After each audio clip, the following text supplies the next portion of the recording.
நிலச்சரிவால் பாதிக்கப்பட்ட வயநாட்டின் சூரல்மலை பகுதியில் இருந்து 300க்கும் மேற்பட்டோரை தேசிய பேரிடர் மீட்புப் படையினர் மீட்டுள்ளனர். இது தொடர்பான தகவல்களை அங்குள்ள செய்தியாளர் சந்தோஷிடம் கேட்கலாம். சந்தோஷ், விவரங்களை நீங்க பதிவு செய்யலாம்.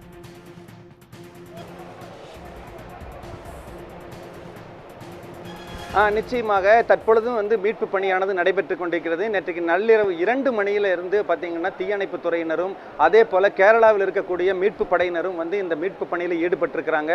தற்பொழுது இவர்களோடு இணைந்து இந்திய ராணுவத்தினை சேர்ந்தவர்களும் அதே போல தேசிய பேரிடர் மீட்பு படையினரும் இங்க மீட்பு பணியில் ஈடுபட்டிருக்கிறாங்க. இந்த முண்டக்கயம் பகுதியில் பாதிக்கப்பட்ட மக்கள் இன்னும் அந்த மீட்பு படையினர் சென்று சேர முடியாத ஒரு நிலை தான் காணப்படுகிறது.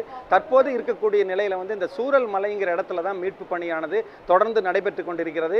இந்த இடத்துல பாதிக்கப்பட்ட மக்களை உயிருடன் மீட்டு கொண்டு வந்திருக்கிறாங்க. இதுவரைக்கும் 300க்கும் மேற்பட்டவர்கள் மீட்கப்பட்டிருக்கிறார்கள். அந்த பகுதியில் தொடர்ந்து பாதுகாப்பான இடங்களையும் மக்களை கொண்டு நிறுத்தியிருக்கிறாங்க. அவர்களை இந்த இடத்துல இருக்கக்கூடிய ஒரு ஆறை கடந்து செல்வதற்காக ரோப் அமைத்து ராணுவத்தினரும் தேசிய பேரிடர் மீட்பு படையினரும் அதே போல தீயணைப்பு துறையினரும் மக்களை மீட்டு இந்த கரையில் கொண்டு அவர்களை முகாமுக்கு கொண்டு செல்லும் பணியிலும் ஈடுபட்டிருக்கிறாங்க. இந்த பகுதியைச் சேர்ந்த ஒருத்தர் நம்ம பக்கத்தில் இருக்கிறாரு. இந்த சம்பவமானது எத்தனை மணிக்கு நடந்தது, எப்படி இந்த சம்பவத்தினால பாதிப்புகள் என்ன அப்படிங்கறத குறித்து நம்ம கேட்போம். இது எத்தனை மணிக்கான சம்பவம் நடந்தது, എന്തൊക്കെയാണ് പ്രശ്നം? 1:30 മണിക്ക് രാത്രി 1:30 മണിക്കാണ് ഫസ്റ്റിൽ പൊട്ടിയിരുന്നത്. അപ്പോൾ ആദ്യം വെള്ളം കൂടി വന്ന് തണ്ണി കൂടി വന്നാച്ച് വന്നപ്പോൾ എല്ലാവരും മുകളിൽ കയറിയാച്ച് വീട്ടുക്ക് മുകളിൽ കയറിയാച്ച്. അപ്പോൾ പിന്നെ ഇറങ്ങ முடியலை. പിന്നെ രണ്ടാമത് അടിച്ച് പോயிருக்கு. ஒரு 10-300 வீடுங்க தான் போயிருக்கு. ഇത് സ്കൂൾ தான். സ്കൂൾ അവിടെയാണ് പുഴ കിടക്കുന്നത്. പുഴ 2 പുഴയായിട്ടാണ് ഇപ്പോൾ ദശ മാറി 2 പുഴയായിട്ട് ഒഴുകി വരികയാണ്. ഇവിടുത്തെ ഗ്രൗണ്ട് ആയിരുന്നു, ഇത് സ്കൂൾ ഗ്രൗണ്ട് ആയിരുന്നു. ഈ പരിസരം ഇത് മൊത്തം പോയി. പിന്നെ ഇതിൻ്റെ നേരെ മുകളിലെല്ലാം 250 വീടുണ്ട്. അത് പുറമെ പോச்சு, தண்ணி கொண்டு போச்சு. இதே போன்ற பாதிப்புகள் ஒவ்வொரு குடும்பத்திலையும் ஏற்பட்டிருக்கிறது. இவருடைய குடும்பத்திலையும் இந்த பாதிப்பானது ஏற்பட்டிருக்கிறது. தற்பொழுது மீட்பு பணியானது தொடர்ந்து நடைபெற்று கொண்டிருக்கிறது. இந்த இடத்துல இருந்து அதாவது இந்த மீட்பு படையினர் விரைந்து செயல்பட்டு கொண்டிருக்கிறார்கள். ஏன்னா இன்று இரவும் மழை பெய்யுங்கிற ஒரு அறிவிப்பு வெளியாகி இருக்கிறது. அதனால கிடைத்திருக்கக்கூடிய அதாவது தற்போது பார்த்தீங்கன்னா பிற்பகலுக்கு மேலே மழை குறைந்த காரணத்தினால எந்த அளவுக்கு விரைவாக மக்களை மீட்க முடியுமோ அந்த அளவுக்கு மக்களை மீட்டு பாதுகாப்பான இடங்களுக்கு கொண்டு செல்லும் பணியில் இராணுவத்தினரும் தேசிய பேரிடர் மீட்பு படையினரும் அதே போல கேரளாவை சேர்ந்த தீயணைப்பு துறையினரும் ஈடுபட்டிருக்கிறாங்க. ஒட்டு மொத்தமாக பார்த்தீங்கன்னா அனைத்து அதிகாரிகளுமே இந்த இடத்துல முகாமிட்டிருக்கிறாங்க. பாதிக்கப்பட்ட மக்களுக்கு என்னென்ன தேவையோ அந்த தேவைகளை உடனடியாக நிவர்த்தி செய்வதற்கான பணிகளில் அவங்க ஈடுபட்டிருக்கிறாங்க. இருந்தாலும் பாதிப்பு அதிகமாக இருக்கக்கூடிய காரணத்தினால மீட்பு படையினர் இன்னும் அந்த முண்டக்கயம்ங்கிற பகுதிக்கு செல்ல முடியாத ஒரு நிலையிலையும் மீட்பு பணியை விரைந்து முடிப்பதற்கு தேவையான நடவடிக்கைகள் எடுத்திருக்கிறார்கள். தற்போது நம்ம நேரடியாக பார்க்கலாம். இந்த பகுதியில் நடைபெறக்கூடிய மீட்பு பணியானது பார்த்தீங்கன்னா இந்த இடத்துல இது ஆறு கிட்டத்தட்ட 200 மீட்டர் அளவுக்கு விரிவுபட்டிருக்கிறது. இதற்கு காரணம் நேற்றைக்கு இரவு ஏற்பட்ட அந்த நிலச்சரிவு தான். இந்த இடத்துல பார்த்தீங்கன்னா ஒரு 50 அடி ஒரு தோடுன்னு சொல்லுவாங்க கேரளாவில், அந்த மாதிரி ஒரு சின்ன வாய்க்கால் தான் போயிட்டு இருந்திருக்கிறது. இந்த இடத்துல நிலச்சரிவு ஏற்படும் போது என்ன நடந்திருக்குது அப்படின்னா, தண்ணி அதிகமாக முதல் முறையாக அந்த நிலச்சரிவு ஏற்படும் போது மக்கள் அனைவருமே வீடுகளுக்கு மேலே ஏறி நின்று பாதுகாப்பான இடங்களில் நிற்கிறோன்ற நிலையில் நின்றுருக்கிறாங்க.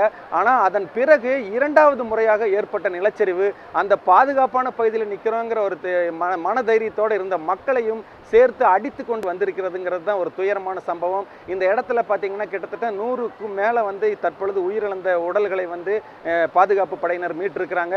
தொடர்ந்து மீட்பு பணி நடக்கிறது. 300க்கும் மேற்பட்ட மக்களை பாதுகாப்பாக மீட்டிருக்கிறாங்க. நம்ம இப்போ பார்க்கலாம். அந்த கரையில் பார்த்தீங்கன்னா அவங்க அனைவருமே அந்த இடத்துல இருந்து முண்டக்கயம் பகுதியிலிருந்து அழைத்து வரப்பட்ட மக்கள் அங்கே காத்திருக்கிறாங்க. இந்த இடத்துல ஒரு பெரிய இடத்துல பள்ளம் ஏற்பட்ட காரணத்தினால ரோப்பு பயன்படுத்தி தான் மக்களை மீட்டுட்டு இருக்கிறாங்க. அதனால தான் ஒவ்வொருவராக தான் இந்த இடத்துல இருந்து மீட்கக்கூடிய ஒரு நிலை இருக்கிறது. இருந்தாலும் தற்காலிக பாலம் ஒன்றை அமைக்கும் பணியில் அந்த பகுதியில் பேரிடர் மீட்பு துறை பணியினரும் அதே போல பார்த்தீங்கன்னா இந்திய ராணுவத்தினரும் ஈடுபட்டிருக்கிறாங்க. அந்த பாலம் அமைக்கப்பட்டால் மக்களை விரைந்து அந்த பகுதி வழியாக கடந்து அனுப்பிவிடலாம்ங்கிற ஒரு நம்பிக்கையில் அந்த பணிகளானது நடைபெற்று கொண்டிருக்கிறது. இருந்தாலும் கிடைத்திருக்கக்கூடிய இந்த நேரத்தை பயன்படுத்தி மக்களை மீட்கும் பணியில் அனைத்து துறையினரும் அதே போல பொதுமக்கள் உள்ளூர் பொதுமக்களும் இணைந்து இந்த மக்களை மீட்கும் பணியில் ஈடுபட்டிருக்கிறாங்க. தற்போதைய நிலையில் இப்போ பார்த்தீங்கன்னா மீண்டும் சாரல் மழை இங்கே பெய்ய துவங்கி இருக்கிறது. இரவு இந்த பகுதியில் மழை இருக்குங்கிற ஒரு எச்சரிக்கை வானிலை ஆய்வு மையத்தினுடைய எச்சரிக்கையும் இருக்கக்கூடிய காரணத்தினால விரைந்து செயல்பட்டு மக்களை பாதுகாப்பாக மீட்பு பணியில் மீட்டு கொண்டு போகணுங்கிற ஒரு பணி ஈடுபட்டிருக்கிறாங்க.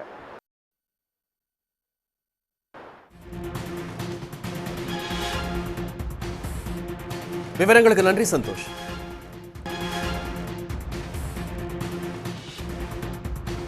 எஞ்சிய தொழிலாளர்கள் நிலை என்ன என்பது தெரியாத நிலையில் செல்போன் மூலமும் தொடர்பு கொள்ள முடியவில்லை என அங்கிருந்து வரும் தகவல்கள் தெரிவிக்கின்றன. மேற்கு வங்கம், அசாம் மாநிலங்களைச் சேர்ந்த தோட்ட தொழிலாளர்களின் நிலை பற்றியும் தெரியவில்லை என தோட்ட தொழிலாளர்கள் வேதனை தெரிவிக்கின்றனர். வயநாடு அருகே ஏற்பட்ட பெரும் நிலச்சரிவில் சிக்கி உயிரிழந்தோரின் எண்ணிக்கை 107ஆக உயர்ந்துள்ளது. கர்நாடகாவைச் சேர்ந்த 3 சுற்றுலா பயணிகள், தமிழ்நாட்டைச் சேர்ந்த கட்டட தொழிலாளி ஒருவரும் உயிரிழந்திருக்கிறார். முண்டக்கை, சூரல்மலை, மேம்பாடி ஆகிய இடங்களில் நள்ளிரவில் பெரும் நிலச்சரிவு ஏற்பட்டது.